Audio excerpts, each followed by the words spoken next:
Hello दोस्तों, नमस्कार। मैं आपका दोस्त मनीष श्रीवास्तव एक बार फिर से काव्या कोचिंग स्टूडियो में आपका स्वागत करता हूं। तो चलिए शुरू करते हैं कक्षा 12 के संस्कृत की दिग्दर्शिका का मोस्ट इम्पोर्टेंट पार्ट, जिस पार्ट का नाम है सुभाषित रत्नानी।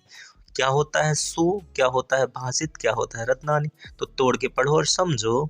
सु में सुंदर, भाषित में भाषा और रत्नान में रत्न। रत्न क्या होते हैं? कीमती होते हैं। वैसे ही जो सुंदर भाषाएं होती हैं वो रत्नों के समान होती हैं। तो चलिए शुरू करते हैं। एग्जाम बहुत करीब है और हमें तैयारी करनी है, समय बहुत कम है, तो बिना देर किए हुए चलिए शुरू करते हैं।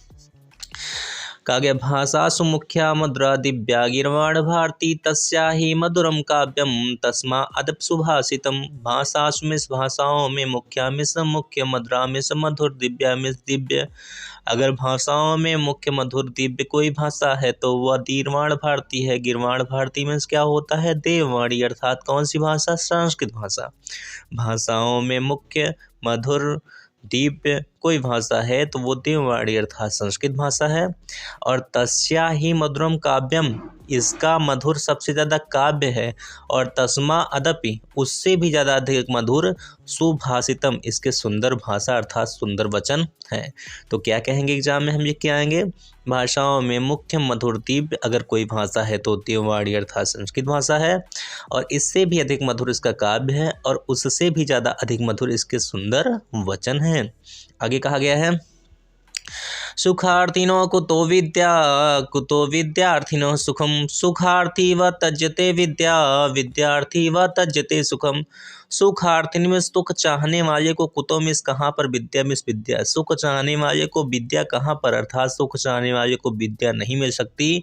और कुतो विद्यार्थी न सुखम, और विद्या चाहने वाले को सुख कहाँ, अर्थात सुख चाहने वाले को विद्या नहीं मिल सकती और विद्या चाहने वाले को सुख नहीं मिल सकता। इसलिए सुख चाहने वाले को विद्या का त्याग कर देना चाहिए और विद्या चाहने वाले को सुख का त्याग कर देना चाहिए। फिर से समझो अच्छे से। सुख चाहने वाले को विद्या कहाँ और विद्या चाहने वाले को सुख कहाँ। इसलिए सुखार्थी व तजते विद्या, सुख चाहने वाले को विद्या को तजते में त्याग देना चाहिए।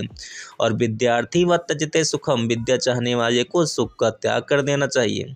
आगे कहा गया है कि जल बिंदु निपातेन क्रमशः पूरिते घट सा हेतु सर्व विद्यानां धर्मस्य च धनस्य च।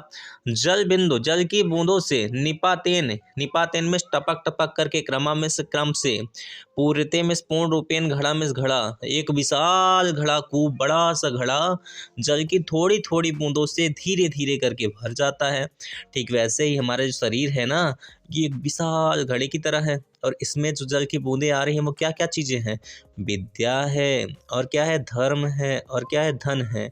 जिस प्रकार जल की बूंदों से धीरे धीरे क्रम करके बहुत विशाल घड़ा भर जाता है, सा हेतु ठीक इसी तरीके से सभी प्रकार का विद्या, सभी प्रकार का धर्मों का ज्ञान, सभी तरीके का धन हमारे पास धीरे धीरे आता है।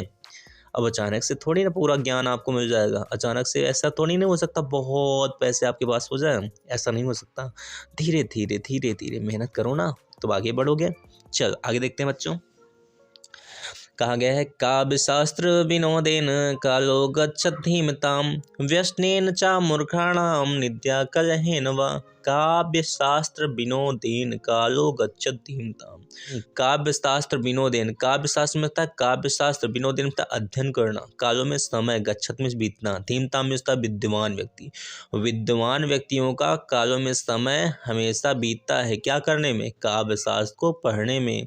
काव्य शास्त्र को पढ़ने में विद्वान व्यक्तियों का समय बीतता है। लेकिन क्या? लेकिन मूर्खणाम यानी मूर्ख व्यक्तियों का समय कैसे व्यसनेन में बीतता है? निद्या, सोने में, और कलहेन में, झगड़ा करने में। तो हमेशा ध्यान देना है, विद्वान व्यक्तियों का समय हमेशा बीतता है काव्य शास्त्र को पढ़ने में, जबकि मूर्ख व्यक्तियों का समय हमेशा बीतता है सोने और किसी से झगड़ा करने में। आगे कहा गया है ना चौर्यहारम ना चा राज्यहारम ना भ्रातृभाज्यम ना चा भारकारी। ना चौर्यहारम, ना तो चोर चुरा सकता है, हर सकता है भैया। और न चा राज्यहारम, ना तो कोई राजा आपसे मांग लेगा कि दे दो हमको।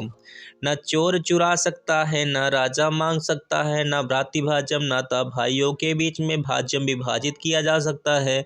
और न चा भारकारी, न तो इसका बहुत ज़्यादा वजन है। अब व्यय कृते वर्ते एवं नित्यम, जितना आप इसको रोज व्यय करोगे ना, व्यय में क्या होता है देना, किसको को दोगे जितना रोज आप इसको, नित्यम में से रोज, व्यय में से व्यय करना, वर्ते में से बढ़ेगा।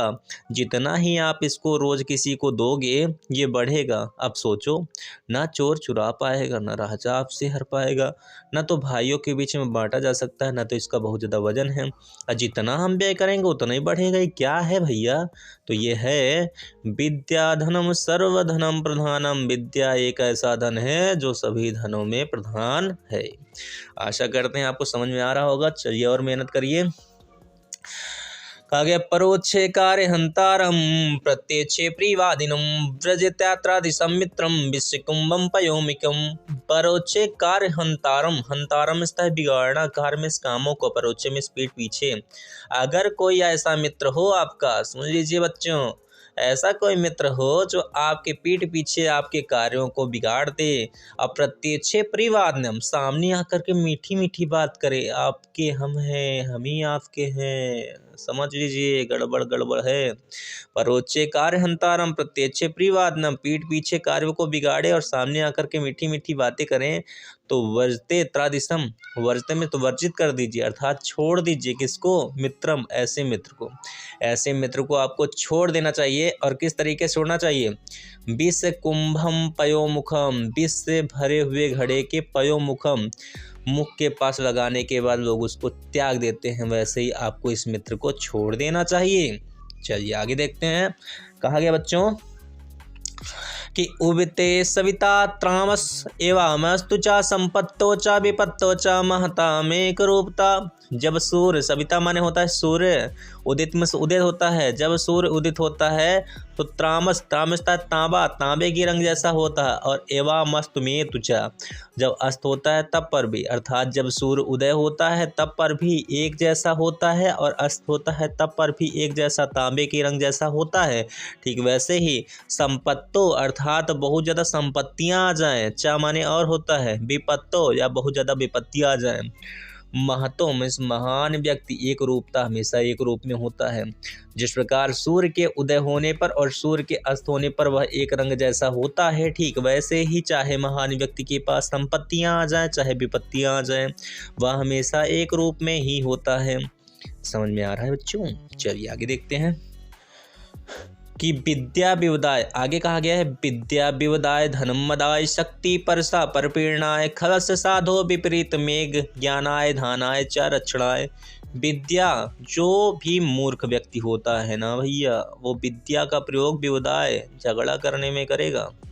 धन का प्रयोग मदाय, मदाय में घमंड करने में करेगा। और शक्ति का प्रयोग परसा परपीड़नाय, किसी को पीड़ा, परसम परस्पर लगातार निरंतर अब पीड़ा पहुंचाने में करेगा। फिर समझो, किसी भी मूर्ख व्यक्ति के पास, या कह सकते हैं दुष्ट व्यक्ति, हमेशा अपनी विद्या का प्रयोग किसी से झगड़ा करने में, धन का प्रयोग घमंड करने में, और शक्ति का प्रयोग किसी को पीड़ा या कष्ट पहुंचाने में करता है।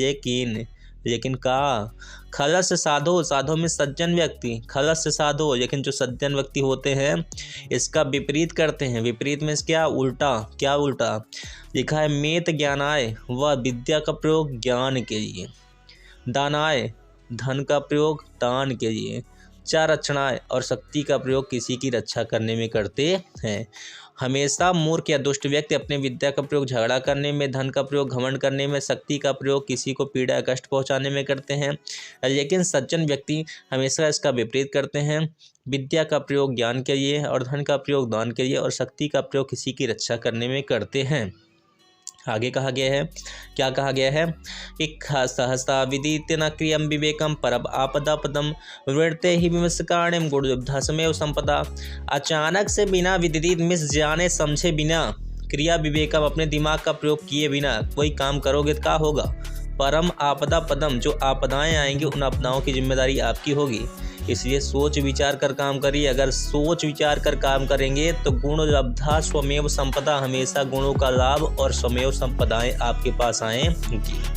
आगे कहा गया है ब्रजादपि कठोराणानि मृदुनि कुसुमादपि लोकोत्तराणि चेतांसि को नो विज्ञान मूर्ति। ऐसा कोई व्यक्ति जो बाहरी तौर से, बाहर से उसका जो हृदय हो, बाहर से ढांचा से ब्रज की तरह कठोर हो। ब्रज क्या है? भगवान इंद्र का औजार हथियार है। ब्रज की तरह कठोर हो और उसका हृदय अंदर से कैसा हो? एक पुष्प की तरह कोमल हो। और वह व्यक्ति क्या होता है? लोकोत्तरण, इस संसार से उत्तीर्ण हो जाता है। और चेता सुपूर्ण विज्ञान मूर्ति, एक बार इस संसार से उत्तीर्ण होने के बाद दोबारा इस संसार में उसे आने की जरूरत नहीं है। तो इस सुभाषित प्रदान में पूरे मिलाकर के 15 सूक्तियां हैं भैया। और 10 मैंने आपको बताया, 10 एग्जाम में से 10 में से एक पक्का ही कंफर्म आएगा। अगर आपको वीडियो पसंद आया होगा तो आप कमेंट करिएगा, मैं दूसरा पार्ट बना दूंगा। और अगर नहीं आया होगा तो आप मुझे सजेशन दीजिएगा, सर जी और किसी और तरीके से पढ़ाइए, तो हम और किसी तरीके से पढ़ाएंगे। पर हाँ, बच्चा नंबर नहीं आना चाहिए, ध्यान देना। तो मिलते हैं फिर अगली वीडियो में, तब तक के लिए धन्यवाद। जय हिंद, जय भारत। खुश रहो, घर पे रहो और अच्छे तरीके से पढ़ाई करते रहो।